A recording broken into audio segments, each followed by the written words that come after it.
저는 착한 아이 컴플렉스를 가지고 어릴 때 살았던 것 같아요.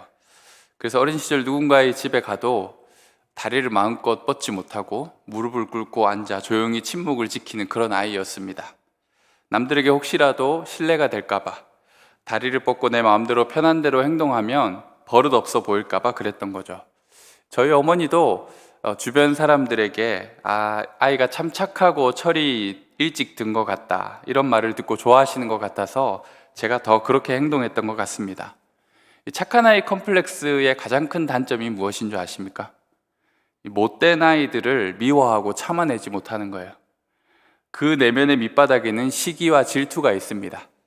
나는 이렇게 조심하며 사는데 넌 왜 항상 네 마음대로야, 이런 생각을 품는 거죠. 그래서 사고를 치거나 무례한 행동을 하는 사람을 보면 그 사람보다는 내가 그래도 착하니까 괜찮아 라고 교만하게 생각하거나, 또한 비난하고 정죄하는 마음으로 그를 판단할 때가 많습니다. 어떻게 저런 행동을 하지? 참 문제가 많네. 어쩌려고 저러지?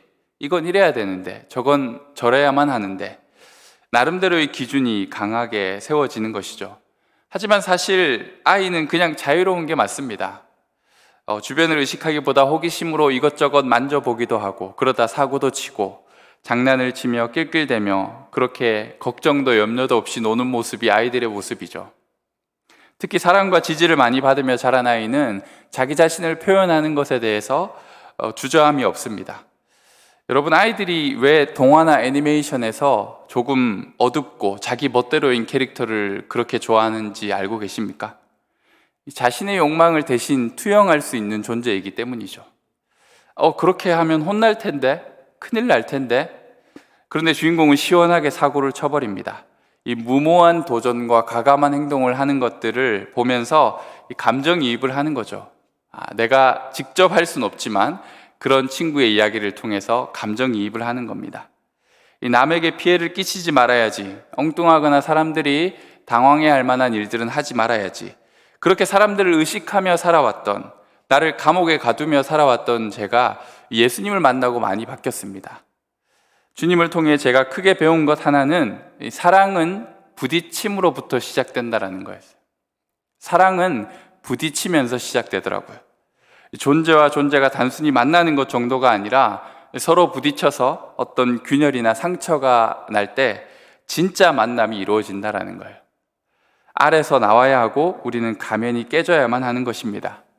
서로 각을 잡고 있다가 우연히 발생한 작은 실수에 마음을 열게 되고 서로를 더 알게 되는 경우들이 있지 않습니까?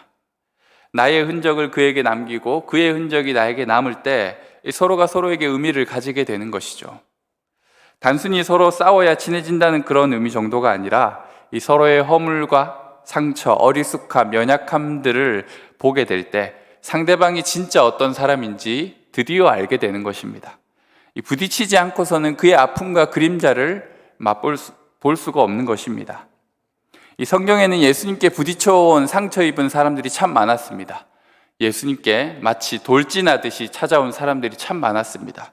예수님이 물론 상처 입은 사람들의 삶에 직접 찾아가시기도 했지만 예수님을 찾아온 사람들이 그렇게나 많았습니다. 오늘 우리가 읽은 말씀 바로 앞부분 마가복음 1장 끝부분을 보면 나병 환자의 이야기가 나옵니다. 그는 말 그대로 예수님께 앞뒤 죄지 않고 찾아온 사람입니다. 사람들과 결코 접촉할 수 없고 근처에 나타나서도 안 되는 그 나병 환자가 예수님 앞에 갑자기 나타나 그의 길을 막아섰습니다. 나병 환자의 요청도 저돌적입니다. 원하시면 저를 깨끗하게 하실 수 있습니다. 이 주님께서 마음만 먹으시면 저 정도 고치시는 건 아무 일도 아니시니 원하시면 저를 좀 고쳐주십시오. 사람들 눈에 띄지 않아야 하는 삶이었습니다. 병으로 오랫동안 문드러지고 썩어버린 상처로 흉측한 모습을 하고 있습니다. 그런 자신을 향한 수많은 사람들의 비난과 정죄의 눈빛이 있었습니다. 그러나 그는 긴장하며 몸을 떨며 주님께 간신히 한마디 던졌던 것이죠. 자신을 던진 것입니다. 예수님께 자신의 삶을 던진 거예요. 부딪혀오는 그를 주님은 어떻게 맞이하셨을까요? 예수께서 불쌍히 여기사 손을 내밀어 그에게 대시며 이르시되 내가 원하노니 깨끗함을 받으라.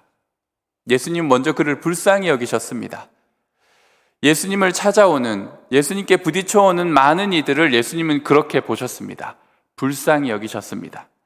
이 헬라어 단어는 마치 창자가 끊어지는 것 같은 마음을, 그 고통을 표현하는 단어예요. 이 존재의 가여움에 예수님이 전율하시는 거예요. 자기를 찾아온 그 연약한 인생들을 바라보시며 예수님은 긍휼의 마음으로 그들을 바라보셨습니다. 그리고 예수님은 자신의 손을 내밀어 그를 만지셨습니다.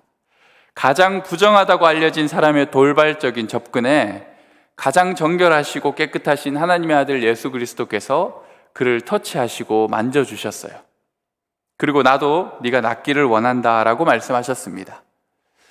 이렇게 해야지, 저렇게 해야지, 그런 걸 따지고 있었다면 절대로 이루어질 수 없었던 결정적 만남이 이 장면에서 이루어지는 것이에요. 나병 환자의 간절함이 그런 모든 사회적인 덕목이나 관습들을 다 깨버리고 주님 앞에 나타난 겁니다. 그때 나병 환자는 깨끗함을 입습니다. 기적이 일어났습니다. 문드러진 살이 깨끗해지고 완전히 새 살이 되었습니다. 감격하여 기쁨의 함성을 지르고 이 흥분을 감추지 못하는 그에게 예수님은 갑자기 표정을 차갑게 하고 엄하게 경고합니다. 이 일을 소문낼 것이 아니라 네 몸이 깨끗해진 것을 제사장에게 가서 입증하여라. 그러면서 동네에 다니거나 사람들에게 이것을 이야기하지 말라고 따끔하게 경고를 하십니다. 근데 그 예수님의 소원이 여지없이 깨지고 맙니다. 제가 이 마가복음 이 대목을 읽을 때 주님이 이 일로 인해서 어떤 어려움을 겪게 되는지를 보면서 예수님이 이 일로 화가 많이 나시지 않았을까, 그런 생각도 하였습니다. 정반대로 그는 동네 방네 다니며 이 소문을 내고 다닙니다. 그래서 예수님의 사역이 어떻게 어려워졌는지 마가는 다음과 같이 이야기합니다. 그러나 그 사람이 나가서 이 일을 많이, 조금도 아니라 아주 많이 전파하여 널리 퍼지게 하니, 그러므로 예수께서 다시는 드러나게 동네에 들어가지 못하시고 오직 바깥 한적한 곳에 계셨으나 사방에서 사람들이 그에게로 나오더라. 예수님도 자신의 사역의 플랜이 있을 거 아니에요. 여기를 가고 그 다음에 이 사람을 만나고 이런 일을 하고 그 다음엔 조금 쉬고. 그런데 예수님의 사역이 차질이 생기기 시작하는 거예요. 그가 자주 다니시던 동네에 발을 들이지를 못하게 되었어요. 한적한 곳에 숨어 있기만 했는데 그럼에도 불구하고 사람들이 밀려왔습니다. 예수님의 사역의 동선에 제한이 발생한 거예요.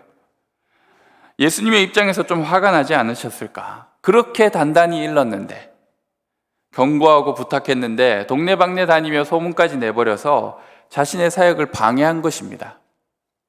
예수님의 계획과 시간, 거하실 공간까지 침해당한 것이죠. 이 복음서를 보며 예수님이 계시던 공간에 끊임없이 사람들이 침범해 옵니다. 그를 가만히 두지 않아요.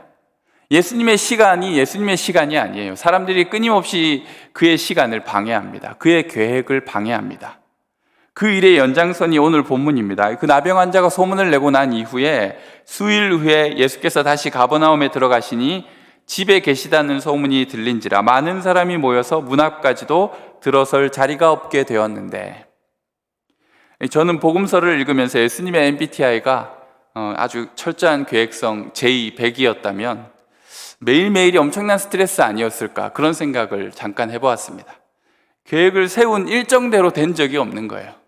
이 제자들로 인해서 변수가 발생하고 자기를 찾아오는 수많은 사람들로 인해서 자기 일정이 막 뒤죽박죽 되어버리는 것이 그의 일상이었으니까요.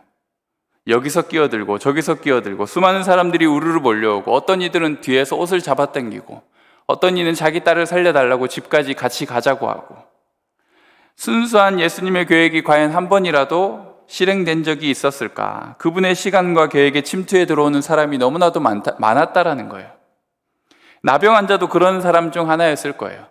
예수님이 한적히 쉬고 계셨거나 아니면 길을 가던 그 중에 그는 갑자기 침투해 들어왔습니다. 예수님 앞으로.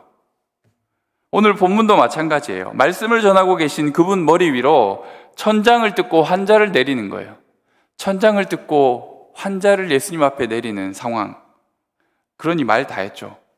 그래서 주님이 하셨던 말씀이 완전 이해가 됩니다. 마가복음에 예수님이 어떤 말씀을 하시냐면 마태복음 11장 22절에 이런 말씀을 하시거든요. 이 세례 요한의 때부터 지금까지 천국은 침노를 당하나니 침노하는 자는 빼앗느니라. 이게 무슨 말이냐? 천국이 다른 누구의 것이 아니라 빼앗는 사람들의 몫이 되고 있다는 거예요. 예수 그리스도의 시간과 공간을 침투하는 사람들, 그들이 예수 그리스도를 차지한다라는 거예요. 이 하나님 나라는 도둑이나 강도, 약탈자의 것이라는 말이에요. 예수님이 보기에 그래 보였다라는 거예요. 하나님의 은혜는, 예수 그리스도의 사랑과 능력은 뭔가 매너 있고 점잖은 신사에게 어울리지 않고 오히려 손에 칼을 들고 달려드는 약탈자들에게 어울린다라는 거예요.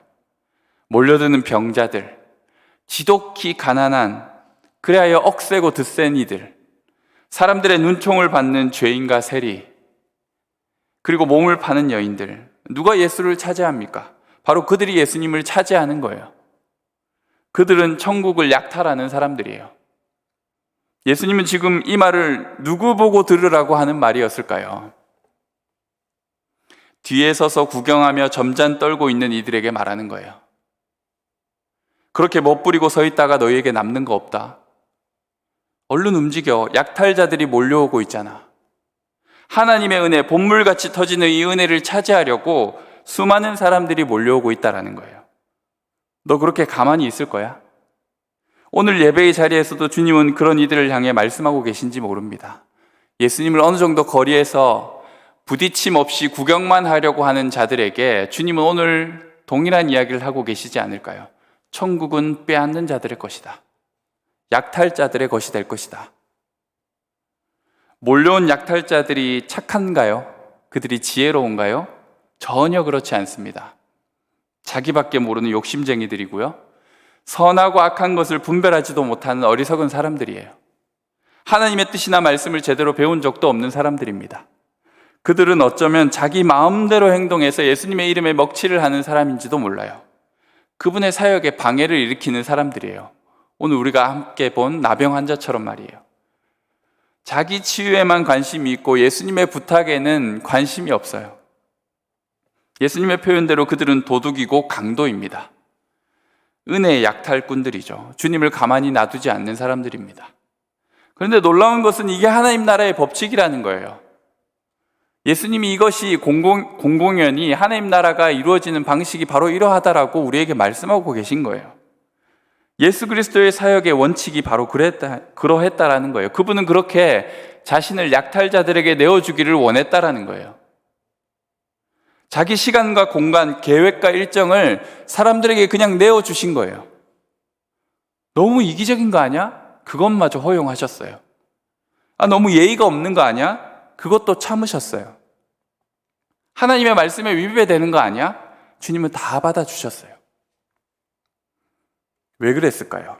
왜 주님이 그랬을까요? 그들이 주님께로 오는 것이 제일 중요했기 때문이에요. 모든 사람이 은혜를 발견하고 예수께로 오는 것이 너무나도 중요했기에 이 일을 위해 주님이 이 땅에 내려오셨기 때문에 그런 것이에요. 주님은 빼앗는 자들에게 허용된 천국을 허락하시는 거예요. 그들이 천국에 오기 위해서, 그들이 주님께로 오기 위해서.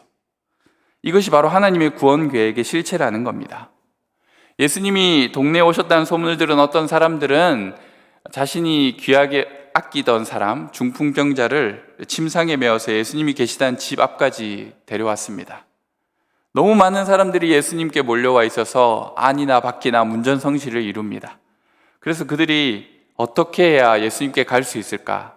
그들이 선택한 방식은 위에서 아래로였습니다. 지붕을 뜯고 예수님께 가보자. 이제 이게 가능했던 이유는 이스라엘의 옛 집의 지붕은 이 나뭇가지를 엮어서 거기에 진흙을 바른 것이었거든요. 그리고 그것은 영구적인 게 아니라 시시때때로 수리를 하고 또 다시 갈아 엎었던 것이기 때문에 지붕을 뜯어낼 수 있는 거예요. 집에 모여있던 그들에게 무슨 소리가 들리기 시작합니다. 막 흙을 파는 소리, 퍽퍽. 그러더니 위에서 조금씩 후두둑 후두둑 먼지가 떨어지는 거예요. 그리고 예수님 머리로 흙덩이와 먼지가 우수수 떨어지더니 구멍이 하나 뚫리며 빛이 들어오는 겁니다. 그 구멍은 더 커지더니 하늘에서 침상과 환자가 예수님께로 내려왔습니다. 말씀을 전하시던 일은 더 이상 진행할 수도 없고 사람들이 막 웅성거리기 시작했을 거 아니겠어요? 여기서 가장 크게 소리를 지른 사람이 누구였을까요?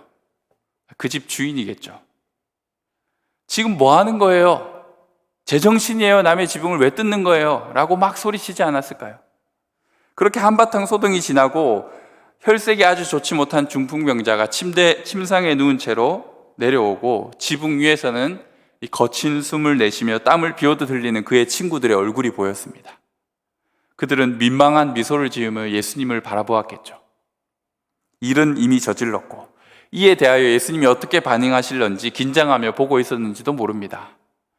예수님이 지금 하고 계시던 일, 예수님의 입장, 그런 건 전혀 고려하지 않는 행동이었죠. 예수님의 삶으로 막무가내식으로 그렇게 돌진하여 침범하는 사람들, 그들을 향한 예수님의 마음이 어땠을까? 그것이 궁금하지 않습니까? 이런 쇼킹한 일을 벌인 이들을 향해 예수님이 어떻게 반응하시는지 오늘 말씀 5절에 나옵니다. 5절 말씀을 우리 한번 같이 읽어볼까요? 5절 말씀입니다. 예수께서 그들의 믿음을 보시고 중풍병자에게 이르시되 작은 자야 받았느니라 하시니. 아멘. 이 복음서를 기록한 마가는 예수님께서 그들의 믿음을 보셨다라고 기록하고 있습니다. 예수님께서 그들에게 어떤 믿음을 보았을까요? 예수님은 그런 돌발적인 일들, 그리고 말도 안 되는 일들을 벌이는 그 상황을 보시는 게 아니라 그 일을 하고 있는 그들의 믿음을 보고 계셨어요. 히브리서 말씀은 우리에게 믿음에 대하여 다음과 같이 가르쳐주고 있습니다. 사실 제가 이번 주 말씀을 이 히브리서 말씀으로 전할까 많이 고민했었는데요. 히브리서 11장 6절의 말씀입니다. 믿음이 없이는 하나님을 기쁘시게 하지 못하나니 하나님께 나아가는 자는 반드시 그가 계신 것과 또한 그가 자기를 찾는 자들에게 상 주시는 이심을 믿어야 할지니라. 아멘. 제가 신학을 하기도 전에 그냥 청년으로 선교 동원팀으로 갔을 때 중국에서 조선족 교회를 섬겼는데요. 거기 사모님이 조선족 중고등부 한 20명을 앉혀놓고 저에게 설교를 부탁한 적이 있어요. 그때 제가 뭣도 모르고 이 본문으로 이 한 절 말씀으로 2시간을 넘게 설교한 적이 있는데요. 또 그런 불상사가 발생할까 봐 제가 다른 본문을 골랐습니다. 히브리서 기자는 우리에게 믿음이 무엇인지 말해주고 있어요. 하나님이 계신 것, 그리고 그분이 자기를 찾는 이에게 상 주시는 이심을 믿는 것, 그것이 바로 믿음이라는 거예요. 인간이 처한 현실이 다가 아니라 그 너머에 우리를 창조하시고 우리를 사랑하고 아끼시는 하나님 아버지가 살아계시다라는 것을 믿는 믿음, 그리고 지금도 역사하고 계시다는 사실, 그분은 여전히 자기를 찾는 이가 누구인지 보고 계시며 의지하며 사모하는 영혼에게 가장 좋은 것을 선물로 주시는 분이시라는 것을 알고 믿는 것이, 그것이 믿음이에요. 여러분은 이 사실을 믿습니까? 여러분은 이 사실을 알고 계십니까? 예수님의 시선, 그분의 눈길, 그분의 관심과 애정, 그분의 시간과 계획, 그분의 손길과 발걸음을 어떻게 해서든 자기에게로만 향하게끔 하고자 하는 그 끈질긴 믿음, 이 천국의 약탈자들이 보이는 믿음이 바로 이런 믿음이라는 거예요. 여러분, 은혜는 보수나 보상이 아니에요. 내가 뭔가를 노력해서 내가 뭔가 일한 만큼 대가로 받을 수 있는 게 아니라는 거예요. 그런데 많은 사람들은 은혜를 신앙생활을 잘하면 받는 대가나 보수라고 생각해요. 예배를 열심히 잘 드리면 은혜가 오겠지. 내가 주님을 잘 헌신하고 섬기면 은혜라는 것이 내게 오겠지. 우리가 아무리 잘한다 하여도 우리의 부족함과 허물을 종합적으로 계산해 보면 본전에도 못 미치는 거예요. 여러분이 오늘 이 1시간 예배를 얼마나 잘 드리느냐 보다 여러분의 삶의 그 일주일의 삶을 여러분이 너무나도 잘 알잖아요. 오히려 마이너스 아닐까요? 은혜를 나의 공적이나 신앙적 행위의 보수로 받아내려고 하면 받아낼 수가 없어요. 그걸 바라고 끊임없이 자신을 채근하며 율법의 완성을 위해서 자기 몸을 단련하고 훈련하고 또 하나님 앞에 율법을 다 철저하게 지키면 내가 하나님 앞에 사랑받겠지라고 생각하는 이들이 바로 율법주의자잖아요. 율법이나 말씀은 그것을 우리에게 은혜라는 보상을 주기에 지키는 것이 아니라 우리가 주님을 사랑하기에 그분의 말씀을 따르는 거예요. 또한 은혜는 등가 교환도 아니에요. 당근이나 매매하는 것처럼 내가 가지고 있는 어떤 좋은 가치가 있어서 그것을 은혜와 교환할 수 있는 게 아니라는 거예요. 우리는 흔히 나의 헌신과 노력을 주님의 은혜나 기적으로 교환하려고 할 때가 있잖아요. 이렇게 해주시면 제가 이거 다 할게요. 다니엘 기도회에서 봤던 강사님처럼 이번에 살려주시기만 하면 제가 주님을 위해 제 삶을 마치겠습니다. 근데 막상 그렇게 잘 안 된다는 거예요. 그 순간이 지나면 바로 잊어버리는 거예요. 백지수표를 막 날리는 거죠. 우리의 헌신은 최대한으로 깎고 더 좋은 은혜를 받으려고 하나님과 막 내고하고 타협하고 있는 게 우리의 모습 아닙니까? 은혜는 그런 식으로 주어지는 게 아니라는 거예요. 은혜는 우리가 어떤 수고와 노력을 다하여도 얻어낼 수 없는 거예요. 우리가 그 은혜를 누릴 만큼의 대가를 지불할 재주도 없을 뿐더러 하나님은 그런 방식으로 우리에게 은혜를 거래하지 않으신다라는 거예요. 어떤 방법을 동원하여도 그 은혜를 내 것으로 만들 방도가 없어요. 연약하고 부족한 우리의 삶에 은혜가 너무 필요한데, 죽음으로 향하는 허무한 우리 인생에 하늘의 은혜가 너무 간절한데, 어디로 가야 할지 갈피조차 잡지 못하는 허무하고 혼란이 많은 우리의 인생에 하나님의 답이 필요한데, 그 은혜를 받을 자격도 재주도 없는 것이 바로 우리라는 거예요.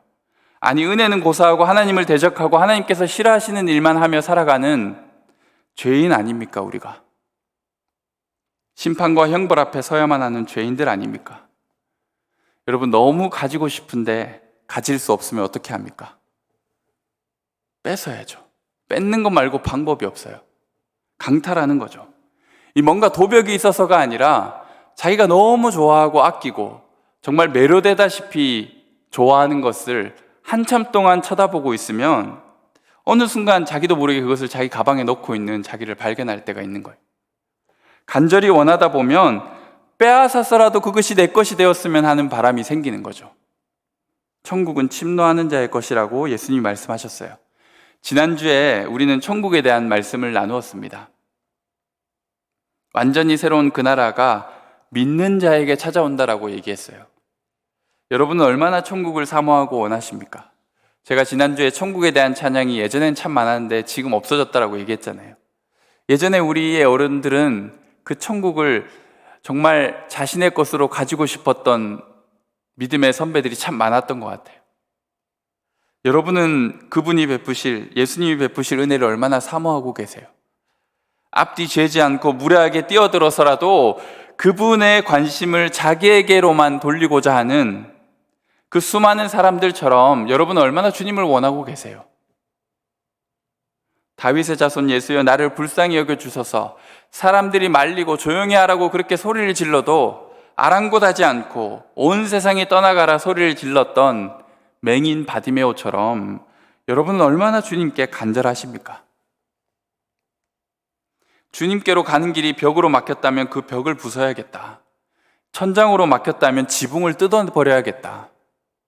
그렇게 해서라도 우리 주님이 계신 곳으로 가야겠다. 주님께로만 가면 내 삶의 문제가 해결될 텐데, 주님께로만 가면 죽었던 내가 다시 살 수 있을 것 같은데, 주님께로만 가면 못 걷던 내가 걷고 뛸 수 있을 것 같은데, 주님께로만 가면 못 보던 내가 이제 볼 수 있을 것 같은데, 주님의 옷자락만이라도 만지면 이 골치 아픈 병이 내게서 떠나가 버릴 텐데, 이런 마음을 복음서에서 주님은 믿음이라고 명명하고 있는 거예요. 천국을 소유하고자 하는 마음, 예수님의 은혜를 내 것으로 가지고자 하는 그 강렬한 열망을 주님은 믿음이라고 표현하고 계신 거예요. 그분만이 인생의 모든 문제의 진정한 해답임을 고백하고 그분께로만 향하는 간절한 마음, 그분의 은혜와 능력을 받고자 열망하는 마음, 다른 무엇과도 견줄 수 없는 내 삶의 유일한 해답이 주님이시라고 고백하는 그 마음을, 그것을 믿음이라고 하셨다는 거예요. 주님은 그런 마음의 기쁨으로 또한 응답해 주시는 거예요. 왜냐하면 주님은 믿음을 보기 원하셨기 때문이에요. 이 땅에 오셔서 다른 어떤 것이 아니라 우리의 믿음을 보기를 원하셨다라는 거예요. 믿음이 하나님을 기쁘시게 하는 거예요. 주님은 우리의 믿음을 기다리고 계시다라는 거예요. 주님은 하나도 남김없이 다 주기 위해 오셨어요. 태어나는 순간부터 짐승의 먹이통에 태어나신 예수님은 자신을 생명의 떡, 마르지 않는 생수라고 얘기하셨어요. 그분은 또한 마지막 만찬을 통해 나의 살과 피를 먹으라고 하셨어요. 나를 먹어, 나를 가져, 나를 누려. 자신의 삶이 우리에게 나누어지도록, 빼앗기도록 내주기 위해 이 땅에 태어나신 예수 그리스도, 바로 그분이 우리의 구원자시라는 거예요. 중풍병자를 사랑하는 사람들이 그를 침상째에 예수님 앞에 달아내렸을 때 주님은 야, 기특하다. 너희가 이 사람을 정말 아끼는구나. 너희의 사랑과 끈질긴 믿음이 참 귀하구나. 자, 이제 일어나거라. 내 병이 나았다. 이게 다 저기 있는 내 친구들 덕분이야. 이제 건강하게 살아야지. 이렇게 말씀하실 줄 알았는데 예수님은 뜬금없이 작은 자야 내 죄사함을 받았느니라 라고 말씀하십니다. 저희에게도 이상한 것처럼 그 자리에 몇몇 서기관들도 이상하게 생각했습니다. 그냥 평소처럼 병이나 고쳐줄 것이지 뭐 갑자기 죄를 사했다느니 그럼 무슨 말이야. 저 사람은 뭐 한 것도 없이 누워만 있다가 갑자기 왜 죄사함을 입어야 돼? 이런 생각을 품은 거죠. 그리고 그들은 더 노골적인 마음을 먹었습니다. 아니, 지가 뭔데 죄를 사했다느니 그런 얘기를 하는 거야. 예수님은 이 마음을 아시고 말씀하십니다. 중풍병자에게 내 죄사함을 받았다는 말과 일어나 내 상을 가지고 걸어가라 하는 말 중에 어떤 게 더 쉽겠느냐. 그러나 인자가 땅에서 죄를 사하는 권세가 있는 줄을 너희로 알게 하려 하노라 하시고 중풍병자에게 말씀하시되 내가 내게 이르노니 일어나 내 상을 가지고 집으로 가라 하시니 그가 일어나 곧 상을 가지고 모든 사람 앞에 나가거늘. 말 한마디로 그의 오랜 병을 낫게 하는 것이나 말 한마디로 그의 삶에 지워지지 않는 켜켜이 쌓인 죄악을 말 한마디로 사하여 주는 것, 둘 다 어려운 일 아니겠습니까? 그리고 둘 다 정말 가능한 일일까 생각이 되는 일이잖아요. 그런데 주님은 그것을 말 한마디로 해결하셨어요. 모든 문제를 해결하실 수 있는 능력과 지혜가 오직 우리 주 예수 그리스도께만 있다는 것이 사실인 것처럼 오직 그리스도만이 우리의 죄를 사하여 줄 수 있다는 것도 너무나도 분명한 사실이라는 거예요. 인간이 지은 모든 죄의 가장 궁극적인 피해자가 누구일까요? 내가 잘못한 그 사람, 피해자, 그보다 더 궁극적인 피해자는 다른 누구가 아니라 예수 그리스도예요. 인간이 지은 모든 죄, 모든 인류가 하나님 앞에서 심판받아야 할 그 빼곡한 죄가 누구에게 담당되었습니까? 예수 그리스도께 담당되었어요. 인자, 하나님의 아들이 사람의 아들로 태어나 그분이 홀로 그 죄를 담당하셨다라는 거예요. 인자에게 죄를 사하는 권세가 있다라는 거예요. 그가 왜 인자, 사람의 아들로 태어나야만 했습니까? 하나님의 아들이 우리의 모든 죄, 인간의 모든 죄를 인간의 대표로서 다 짊어지시기 위해 인자는 이 땅에 오신 거예요. 그리고 그래서 그에게는 죄를 사하는 권세가 있다라는 거예요. 모든 인간의 죄에 대하여서 예수 그리스도만이 용서와 죄사함을 선포할 수 있다라는 거예요. 그냥 우리를 살리고 먹이고 문제를 해결해 주는 정도가 아니라, 그런 능력의 주님 정도가 아니라 우리의 가장 본질적인 문제, 죄로 인해서 하나님 앞에 죽을 수밖에 없는 우리의 이 극심한 문제를 예수 그리스도의 십자가로 해결해 주시는 거예요. 우리를 죄사함의 은총 가운데로 이끌어 주시는 거예요. 우리가 예수께로만 가야 하는 이유가 무엇입니까? 그분만이 우리의 삶의 진정한 해답과 능력과 도움이 되시기 때문이에요. 그분만이 우리의 죄를 사하여 줄 수 있기 때문이에요. 이것만으로도 우리는 망설일 필요가 없다라는 거예요. 믿음이 없이는 하나님을 기쁘시게 하지 못하나니 하나님께 나아가는 자는 반드시 그가 계신 것과 또한 그가 자기를 찾는 자들에게 상 주시는 이심을 믿어야 할지니라. 이 믿음을 주님은 우리에게 원하고 계신 거예요. 예수님이 죄를 사하는 권세를 가지신 분이시고 그분이 우리에게 참된 능력과 회답이 되시는 분이신 줄 알고 주님께로만 향하고자 하는 마음, 그것이 바로 주님이 기뻐하시는 믿음이라는 거예요. 주님은 그렇게 우리에게 자신을 내어주셨고 우리에게 모든 것을 주셨다라는 거예요. 이 주님을 우리는 사랑하지 않을 수가 없는 거죠.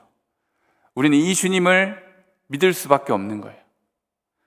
이 믿음으로 주님께 달려가 주님을 날마다 마치 주님이 나의 것이기만 한 것처럼 주님을 내가 독점하고자 하는 마음으로 주님의 시선을 나에게 향하도록, 주님의 은총이 나에게 향하도록, 주님의 사랑의 발걸음이 나에게로만 향하도록, 주님의 손길이 나를 어루만지시도록 그 주님을 내가 마치 독점하는 것처럼 끈질기게 주님을 구하고 찾는 믿음, 그 끈질긴 믿음을 주님께서 얼마나 기뻐하실까요?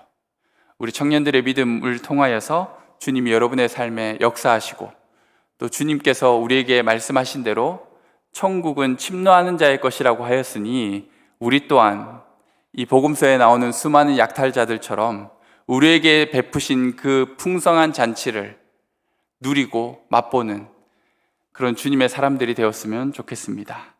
우리 이 시간 함께 찬양하며 기도하며 나아갔으면 좋겠습니다.